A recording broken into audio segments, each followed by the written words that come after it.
Welcome back to Whispers in the Dark, where in the dead of night I whisper the tales I've collected, secrets buried, stories silenced, until now. This is episode 7, Whistleback. They say, if you hear it once, ignore it, but if you whistle back, you just might invite something in. In 1952, the Blackwood Sanitarium closed its doors forever. Built in a valley where sound carries in strange ways, patients reported hearing voices that weren't there, whistles that came from empty rooms. The building was demolished, but the foundation remains. Local kids call it the Echo Path, a concrete walkway that leads to nowhere, surrounded by the ruins.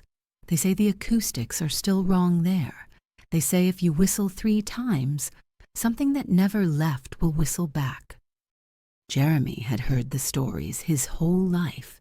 The Echo Path wasn't just some random trail.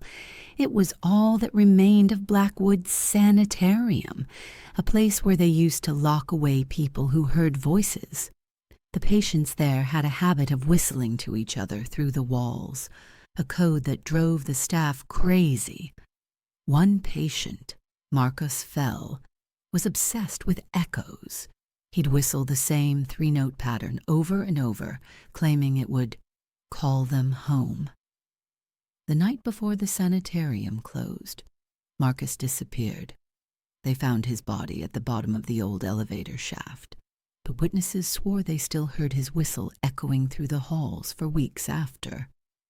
Now all that's left is a cracked concrete path leading to a foundation hole where the main building used to stand. The trees grew back wrong around it, twisted, leaning away from the center, like they're afraid. Just 3 whistles, Jake said, shoving Jeremy toward the path. Everyone knows the rule. 3 whistles, and if something whistles back, you run.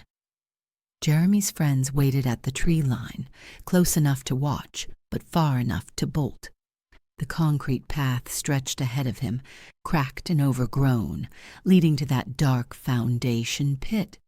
In daylight, it was just ruins. At midnight, it felt like standing at the edge of a mouth. Jeremy pulled out his phone's flashlight. The beam barely cut through the darkness, and when he stepped onto the concrete, his footsteps echoed wrong, like the sound was bouncing off walls that weren't there. Jeremy reached the center of the path, right at the edge of the foundation pit. Below, he could see chunks of concrete and twisted rebar disappearing into shadows. He took a deep breath and whistled.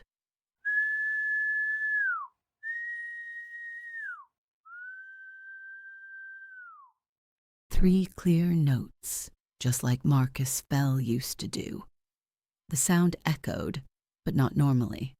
Seemed to spiral down into the pit, getting deeper and more distorted until it sounded like it was coming from underground. Then, silence. Jeremy waited, counting his heartbeats. Nothing. His friends were probably laughing at him already. He turned to leave. The whistle came from below. 3 notes, the same pattern, but wrong somehow, too hollow, too long, like something was trying to copy the sound but didn't quite understand how. Jeremy's blood went cold. He shined his phone down into the pit, and for just a second, he thought he saw something pale moving in the shadows. Something that might have been a face, looking up. But the dare said 3 whistles. He'd only done 1. Maybe it was just an echo after all. Maybe. Jeremy's second whistle was shakier, but he got through all 3 notes.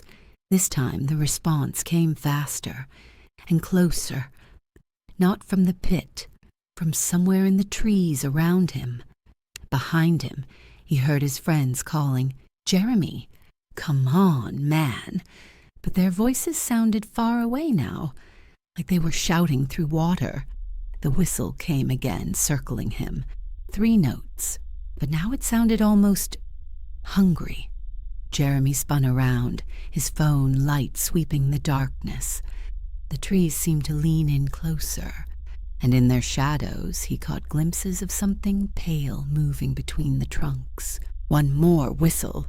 Just one more, and he could run. Jeremy started his third whistle, but only got through 2 notes before he saw it clearly. Marcus Fell stood at the edge of the foundation pit, exactly like in the old sanitarium photos, except his skin was gray-white and his eyes were black holes. His mouth was open in a permanent whistle position, and the sound coming out was all wrong, like air being forced through a broken pipe. But it wasn't just Marcus. There were others now, stepping out of the shadows between the trees. Dozens of them. All the lost patients from Blackwood, all whistling that same 3-note pattern, their voices layering into a horrible symphony. Jeremy understood then. The whistle wasn't a game. It was a call, a beacon that said, "I'm here, I'm listening, I'm ready to join you." Jeremy ran. He didn't finish the third whistle. Couldn't finish it.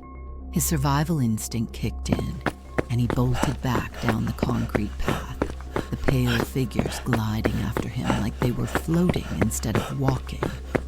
The whistling followed him, getting angrier, more discordant. The figures couldn't leave the echo path. They were bound to the ruins of their old prison. But they tried. Oh, how they tried. Jeremy could feel them pressing against some invisible barrier, their whistles turning into shrieks of rage. He burst through the tree line where his friends were waiting, gasping and shaking. When he looked back, the path was empty, silent. But in his pocket, his phone was recording. Later, when he played it back, he could hear something that made his blood freeze.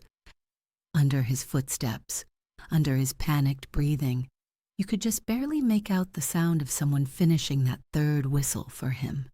3 perfect notes in his exact voice.